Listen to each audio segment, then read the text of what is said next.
गवार और पढ़ी लिखी मॉडर्न बहू का घर संभालना। कोमल जल्दी जल्दी नाश्ते की तैयारी कर रही थी। उसने एक तरफ ढोकले चढ़ाए और दूसरी तरफ पोहा बनाने लगी। मिर्ची काटते हुए कोमल अपने आप को कहती है, हे भगवान, कितना सारा काम करना पड़ता है घर पर। अगर आज भी मैं ऑफिस के लिए लेट हो गई तो बॉस मुझ पर बहुत गुस्सा करेंगी। कोमल पोहा और ढोकले बनाकर टेबल पर लगा देती है और साथ ही वो अपनी नंद कनक का टिफिन पैक करती है और कनक को देते हुए अपनी सास से कहती है, माँ जी, मैंने नाश्ता टेबल पर लगा दिया है और साथ ही केतली में चाय भी भर कर रख दी है, तो आप लोग नाश्ता कर लीजिएगा। मुझे ऑफिस के लिए देर हो रही है, मैं तैयार होने जा रही हूँ। बहू, तूने पूजा तो कर ली है ना?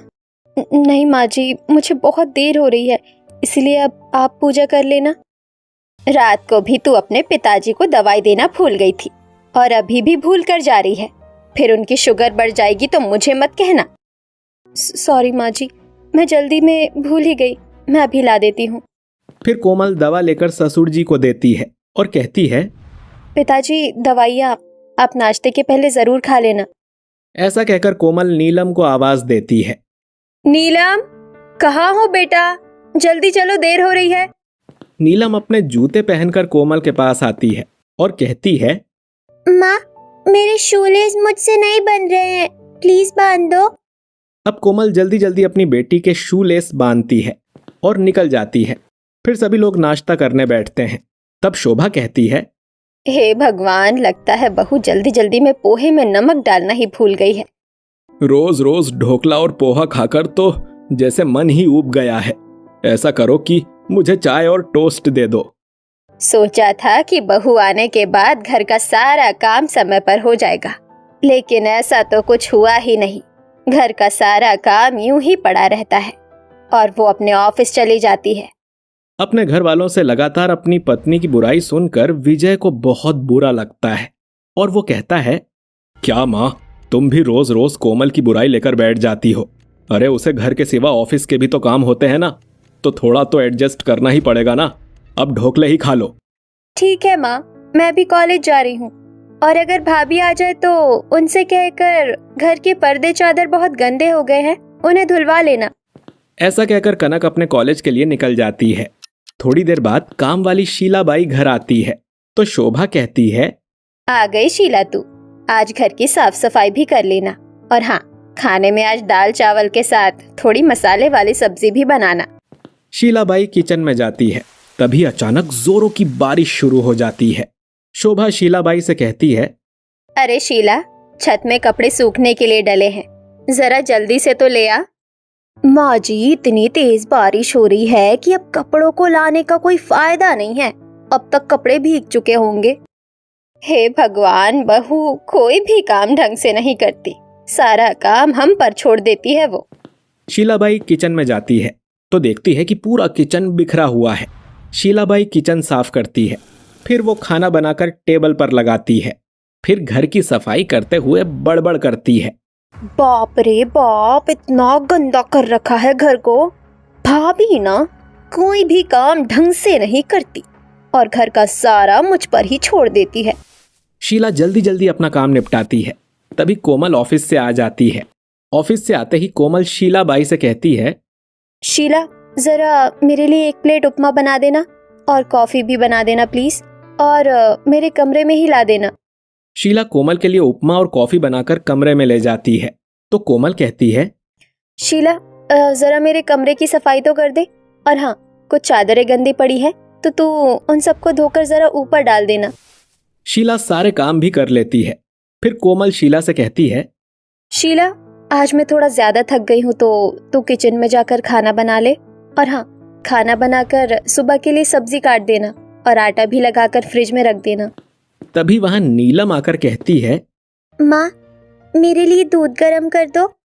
बेटा, शीलाबाई किचन में काम करने जा ही रही है तो वो तेरे लिए गर्म कर देगी। भाभी, मैं चली कपड़े धोने, दूध आप खुद ही गर्म कर लो। शीलाबाई मशीन में धोने के लिए कपड़े डालती है और बड़बड़ाती हुई कहती है, कोमल भाभी खुद तो कुछ करती नहीं है, उन्होंने अपना सारा काम मुझ पर ही डाल दिया है। इतना सारा काम, सुबह से शाम तक काम ही खत्म नहीं होता। शीला सारा काम खत्म करने के बाद शोभा के पास आती है और कहती है, माँ जी, बहू रानी ने जितना काम बताया था मैंने सारा काम कर दिया। चादरें धोकर रख दी है, ऊपर नहीं डाला है। आप कोमल भाभी को बता देना, मैं कल से काम पर नहीं आऊंगी। इतना सारा काम बताती है कोमल भाभी मुझे, मैं बहुत थक जाती हूँ। इसीलिए आप कोई और काम वाली देख लेना, और हाँ, मेरा हिसाब भी कर दो। शोभा उसे बहुत रोकने की कोशिश करती है, लेकिन शीला नहीं मानती और फिर शोभा उसे उसके पैसे दे देती है और शीला बाई चली जाती है। तभी कोमल अपने रूम में से उठकर आती है और कहती है, माँ, शीला बाई कहाँ गई? उसने चादरें तो धोकर फैला दी है ना? कोमल की सास बहुत गुस्से में बैठी थी, इसीलिए वो कुछ नहीं कहती। फिर उसके ससुर उसे बताते हैं, बहू, तूने शीलाबाई पर काम का कुछ ज्यादा ही बोझ डाल दिया था, इसीलिए वो काम छोड़कर चली गई है। अब तुझे दूसरी काम वाली देखनी पड़ेगी। ये सुनकर कनक कहती है, बाबूजी, शीलाबाई 5वीं काम वाली थी जो काम छोड़कर चली गई है। कोई भी काम वाली यहाँ टिकती नहीं है, क्योंकि भाभी घर का सारा काम उन पर ही डाल देती है। ये सुनकर कोमल गुस्सा होते हुए कहती है, अगर शीलाबाई चली गई है तो कोई बात नहीं, मैं खुद ही सारा काम कर लूंगी। कोमल गुस्से में वहां से चली जाती है तो नीलम कहती है, दादी, लगता है माँ बहुत गुस्से में है। अब कोमल सबसे पहले धुली चादरों को छत पर सूखने के लिए डालकर आती है। फिर वो किचन में जाती है और फ्रिज से सब्जियां निकालती है और सब्जियां काटती है और फिर आटा लगाकर खाना बनाती है। तभी कोमल के ससुर आवाज देते हैं, अरे बहू, खाना तैयार हुआ कि नहीं? मुझे बहुत भूख लग रही है और खाने के बाद मुझे अपनी दवाई भी तो खानी है। जल्दी कर बेटा। बस बाबूजी, थोड़ी देर में खाना लगा देती हूँ। काम करते हुए कोमल बड़बड़ाती है, आखिर क्या क्या करूँ मैं अकेली? सुबह से लेकर शाम तक बस रोबोट जैसे काम ही करती रहती हूँ, और वो भी सारा काम इन लोगों को समय पर चाहिए। ऐसा ही था तो जॉब वाली बहू लाना ही क्यों था? अब कोमल सभी को खाना लगा देती है। खुद भी खाना खाने के बाद वो किचन में जाती है तो देखती है कि वहां बहुत सारे बर्तन रखे थे। इतने बर्तन देखकर कोमल अपने आप से कहती है, बाप रे, इतने सारे बर्तन कैसे धो? अभी तो मुझे अपने कमरे की सफाई भी करनी है। ऐसा करती हूँ, आधे बर्तन धो लेती हूँ। अगले दिन कोमल सुबह जल्दी जल्दी उठकर पहले ही घर की साफ सफाई करती है और फिर नाश्ता बनाती है और बर्तन धोना भूल जाती है और फिर नीलम को स्कूल छोड़ते हुए ऑफिस चली जाती है। इधर जब शोभा गंदे बर्तन देखती है तो वो गुस्सा करते हुए कहती है, हे भगवान, ये बहू तो कोई भी काम ढंग से नहीं कर सकती। ना ही उसने झाड़ू पोछा ढंग से किया है और ना ही बर्तन अच्छे से धोए हैं, और खाना तो वो कभी अच्छा बनाती ही नहीं है। फिर शाम को जैसे ही कोमल ऑफिस से आती है तो उसकी सास कहती है, आ गई बहू ऑफिस से। सारे बर्तन गंदे ही छोड़कर चली गई थी तू। खाना बनाने से पहले बर्तन धो लेना, और हाँ, खाना जल्दी बनाना। तेरे बाबूजी जल्दी सो जाते हैं आजकल। अब वो किचन में जाती है और जल्दी जल्दी बर्तन साफ करती है।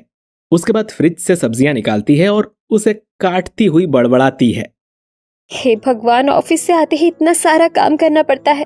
मेरी तो किसी को कोई परवाह ही नहीं है। तभी पीछे से कोमल का देवर सुन लेता है और मजाक करते हुए कहता है, किसने कहा हमें अपनी भाभी की परवाह नहीं है? लाइए, मैं आपके साथ मदद करवा देता हूँ। देवर जी, अब आप क्या सब्जियां काटोगे? इससे तो अच्छा आप मेरे लिए एक देवरानी ले आओ। कम से कम मेरी थोड़ी मदद ही हो जाया करेगी। नीलम ये सुनकर पीछे से कहती है, माँ, जब तक चाचू शादी नहीं करते तब तक मैं आपकी मदद कर दूं? नीलम की बात सुनकर दोनों हंसने लगते हैं।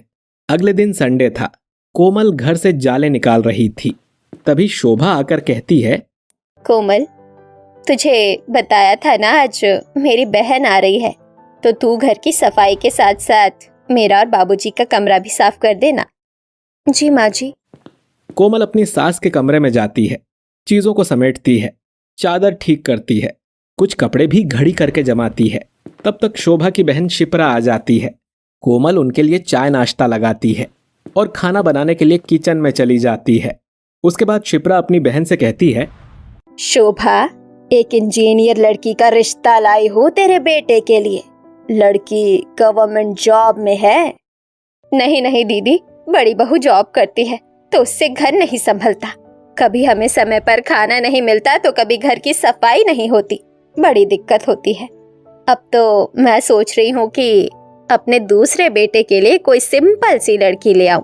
कम से कम वो घर तो संभालेगी। अरे शोभा, हमारे गांव में ऐसी ही एक लड़की है, रेखा। कम पढ़ी लिखी है लेकिन घर गृहस्थी में बहुत निपुण है। तू कहे तो मैं बात चलाऊं? हाँ हाँ दीदी, आप आज ही घर जाकर उस लड़की की बात चलाना। अगले दिन सभी लोग लड़की देखने के लिए जाते हैं और जल्दी ही रेखा और राजेश का रिश्ता पक्का हो जाता है। कुछ ही दिन में रेखा बहू बनकर शोभा के घर आ जाती है। अगले ही दिन रेखा की पहली रसोई थी, तो रेखा सबसे पहले नहा धोकर पूजा करती है और फिर किचन में जाकर खाना बनाने लगती है। तब शोभा कोमल से कहती है, देख, ये होती है घर की बहू। सबसे पहले नहा धोकर उसने पूजा की, फिर किचन में गई और एक तू है, कभी पूजा करती है तो कभी पूजा ही नहीं करती। अब जाकर अपनी देवरानी की मदद करवा खाना बनाने में। कोमल किचन में जाती है तो देखती है कि रेखा ने खाना बनाने की सारी तैयारी कर ली थी। कोमल रेखा से कहती है, रेखा, लाओ, मैं खाना बनाने में तुम्हारी मदद करवा दूं। नहीं नहीं भाभी, खाना तो मैं अकेले ही बना लूंगी। आप तो बस बाहर की साफ सफाई देख लीजिए। कोमल अपने मन में सोचती है, चलो अच्छा ही है, कम से कम खाना बनाने से तो मुझे छुट्टी मिली। कोमल किचन से बाहर आती है और साफ सफाई करने की बजाय अपने कमरे में जाकर आराम करने लगती है। कोमल ने शादी के लिए कुछ दिनों की छुट्टियां ले रखी थीं, इसीलिए उसे ऑफिस भी नहीं जाना था। थोड़ी देर बाद कनक कोमल से आकर कहती है, भाभी, छोटी भाभी ने खाना लगा दिया है, माँ खाना खाने के लिए बुला रही है, चलो। फिर कोमल खाने की टेबल पर आती है और सभी के साथ खाना खाने लगती है। तभी बाबूजी कहते हैं, अरे वाह बहू, तुमने तो आज बहुत जल्दी खाना बनाया है और ये खाना भी बहुत ही स्वादिष्ट बना है बेटा।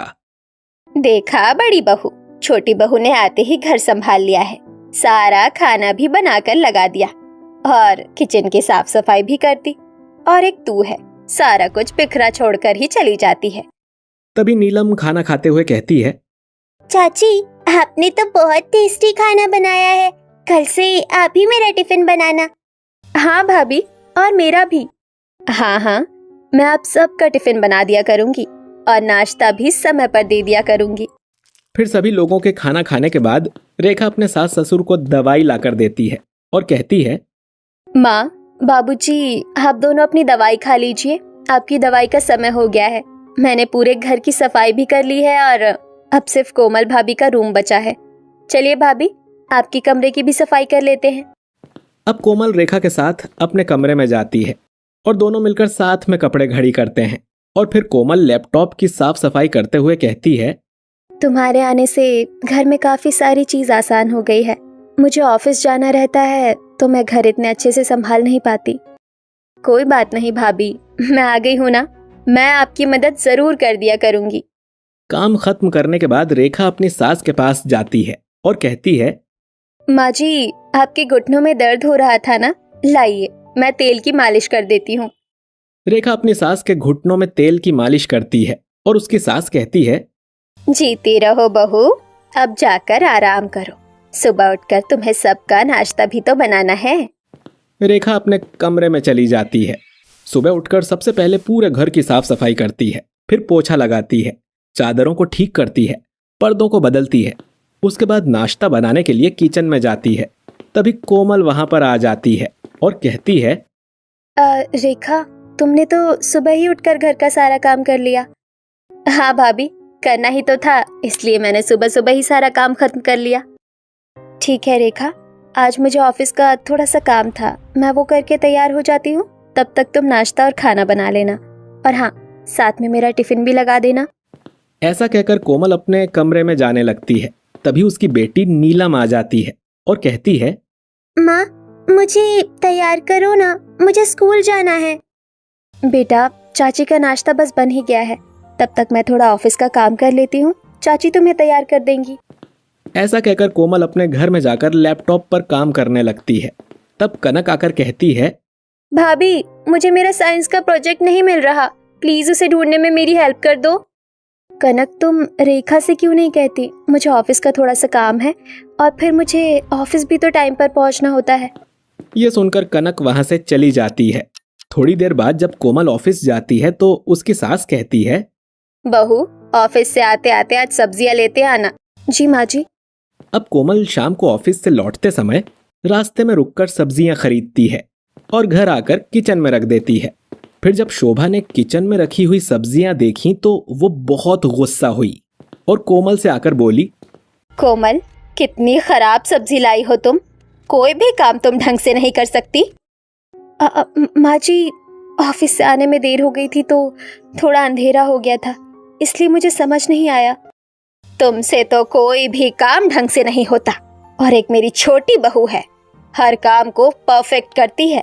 अगर तुमसे नहीं संभलता है तो तुम ये जॉब क्यों नहीं छोड़ देती हो?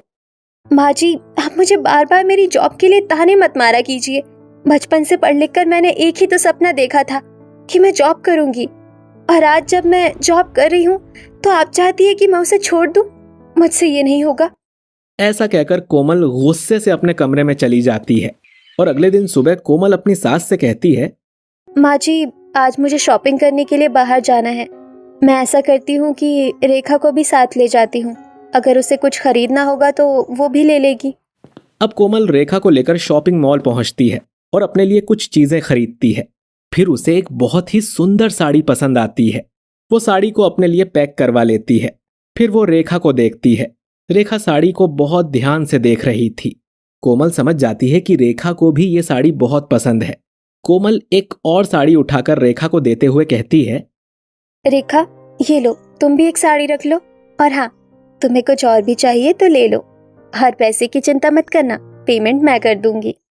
रेखा अपनी जेठानी की बात सुनकर बहुत खुश हो जाती है और वो साड़ी ले लेती है। ऐसे ही समय बीत रहा था। रेखा ने सारा घर अच्छी तरह से संभाल लिया था। कोमल भी अपनी जिम्मेदारियां लगातार रेखा पर डालते जा रही थी। वैसे तो शोभा देवी अक्सर कोमल को काम को लेकर ताना मारा करती थी, लेकिन कोमल की बात को अवॉइड कर देती थी। आज छुट्टी के दिन भी कोमल अपने घर में ही टीवी देख रही थी और रेखा काम कर रही थी। ये देखकर कोमल की सास कोमल के कमरे में आकर कहती है, कोमल, तुमने तो सारा काम रेखा पर ही डाल रखा है। तुम्हारी भी तो कोई जिम्मेदारी है। जी माँ जी। कोमल किचन में आती है तो देखती है कि खाना बन चुका था। अब वो खाना लगाती है। ऐसे ही कुछ दिन और बीत जाते हैं। एक बार शोभा बीमार पड़ जाती है। विजय अपनी माँ को डॉक्टर के पास लेकर जाता है तो डॉक्टर टेस्ट करके विजय को बताता है, देखिए, इनके पेट में कुछ प्रॉब्लम है। हमें इनका ऑपरेशन करना होगा, जिसमें अच्छा खासा खर्चा आएगा। आप ऐसा कीजिए, लगभग 2 लाख रुपए हॉस्पिटल में जमा करवा दीजिए। विजय घर आता है और सभी को ये सारी बातें बताता है और कहता है, डॉक्टर 2 लाख रुपए जमा करने को कह रहा है, साथ में दवाइयों का खर्चा भी लगेगा। आप लोगों को तो पता ही है कि मैंने अपने नए प्रोजेक्ट पर सारे पैसे लगा दिए हैं। मेरे पास पैसे नहीं हैं। भैया, मेरी तो छोटी सी ही नौकरी है और पिछले दिनों शादी के साथ साथ घर के बाकी खर्चे भी मैंने ही देखे हैं, तो मेरे पास तो पैसे बचे ही नहीं। ये सुनकर घर के सभी लोग बहुत दुखी हो जाते हैं। तब शोभा कहती है, आप लोगों को मेरे लिए इतना परेशान होने की जरूरत नहीं है। जिनके पास पैसे नहीं होते उनका इलाज सरकारी अस्पताल में होता है। आप लोग मुझे भी सरकारी अस्पताल में भर्ती करवा दीजिए। शोभा की बात सुनकर कोमल कहती है, नहीं माँ जी, हमारे होते हुए भला आपका इलाज सरकारी अस्पताल में क्यों होगा? सुनिए, आप माँ जी को एडमिट करा दीजिए। मेरे पास 2 लाख रुपए पड़े ही होंगे। मैं कल ही ऑफिस से आते आते अकाउंट से पैसे निकालकर अस्पताल में जमा करवा दूंगी, और बाकी के खर्चों की चिंता मत कीजिए। इतना तो मैं कमा ही लेती हूँ कि अपनी सास का इलाज करवा सकूं। ये सुनकर सभी लोग बहुत खुश हो जाते हैं। रेखा कहती है, दीदी, आज आपने जो किया वो हम में से कोई नहीं कर सका। आपकी जॉब सिर्फ आपके ही लिए नहीं, हम सबके लिए भी जरूरी है। अब माँ जी का अच्छी तरह इलाज हो पाएगा। विजय तुरंत ही अपनी माँ को अस्पताल में एडमिट करता है। फिर कोमल शाम को ऑफिस से लौटते समय अकाउंट से पैसे निकालती है और अस्पताल जाकर पैसे जमा कर देती है। थोड़ी ही देर बाद शोभा का ऑपरेशन हो जाता है और सभी लोग ऑपरेशन थिएटर के बाहर खड़े होकर इंतजार कर रहे थे। 3 घंटे बाद ऑपरेशन खत्म होता है और बाहर आकर डॉक्टर सभी को बताता है कि ऑपरेशन सक्सेसफुल रहा। सभी लोग बहुत खुश हो जाते हैं। कुछ समय बाद शोभा होश में आती है तो देखती है कि उसकी दोनों बहुएं उसके पास बैठी हैं और परिवार के बाकी लोग भी वहां खड़े हैं। अगले दिन सुबह कोमल रेखा से कहती है, रेखा, मैं ऑफिस जा रही हूँ। मेरा रेगुलर काम करना जरूरी है, तभी मुझे पूरी पेमेंट मिलेगी और मैं घर के खर्चे में भी मदद कर पाऊंगी। हाँ भाभी, आप चले जाइए, मैं माँ जी का ख्याल रख लूंगी। कोमल ऑफिस जाती है और रेखा अपनी सास के पास रहती है। रेखा अपनी सास का कभी सर दबाती तो कभी खाना खिलाती और साथ ही वो उनकी दवाइयों का भी ख्याल रखती है। समय मिलने पर घर आकर घर के काम भी करती है। तो दूसरी तरफ कोमल ऑफिस में ओवर टाइम करती है क्योंकि उसे इस बार पेमेंट के साथ साथ एक्स्ट्रा बोनस भी चाहिए था ताकि वो घर के खर्चे में कुछ और मदद कर सके। जल्द ही शोभा ठीक हो जाती है और अपने घर आ जाती है। तभी कोमल कहती है, माँ जी, मैंने पूरे महीने ओवर टाइम किया है और मुझे पेमेंट के साथ बोनस भी मिली है, इसीलिए मैं आपकी दवाइयों के साथ साथ घर के खर्चे में भी मदद कर पाऊंगी। तभी रेखा सूप बनाकर लाती है और कहती है, माँ जी, ये लीजिए गर्मा गर्म सूप, आपको अच्छा लगेगा ये पीकर। ये सब देखकर शोभा कहती है, मेरी दोनों बहुएं बहुत अच्छी है। कोमल, मुझे हमेशा लगता था कि मेरी बड़ी बहू जॉब करती है, इसीलिए वो घर नहीं संभालती, लेकिन मैं ये भूल गई थी कि जॉब करने से पैसे आते हैं और पैसे समय आने पर काम आते हैं। आखिर ऑफिस में भी तो काम करना काम ही होता है। मुझे माफ कर दो कोमल बहू। और रेखा बहू, तुम अगर जॉब नहीं करती तो मुझे घर में योगदान है। तुम घर संभाल लेती हो, तुम हमारा ख्याल रख लेती हो। मेरी दोनों बहुएं मेरे लिए अनमोल रतन है और कोई किसी से कम नहीं है। ये सुनकर कोमल और रेखा बहुत खुश हो जाती हैं। फिर कोमल रेखा से कहती है, रेखा, तुम घर में रहती हो और इतना सब कुछ संभालती हो, इसलिए मैं थोड़ी आलसी हो गई थी, लेकिन अब मैं तुमसे वादा करती हूँ कि मुझे जब भी समय मिलेगा मैं तुम्हारे साथ घर के कामों में भी मदद करवाऊंगी। दोनों बहुओं की बात सुनकर घर के सभी लोग खुश हो जाते हैं और इस तरह शोभा देवी अपनी दोनों बहुओं के साथ मिलजुल कर खुशी खुशी रहने लगती है।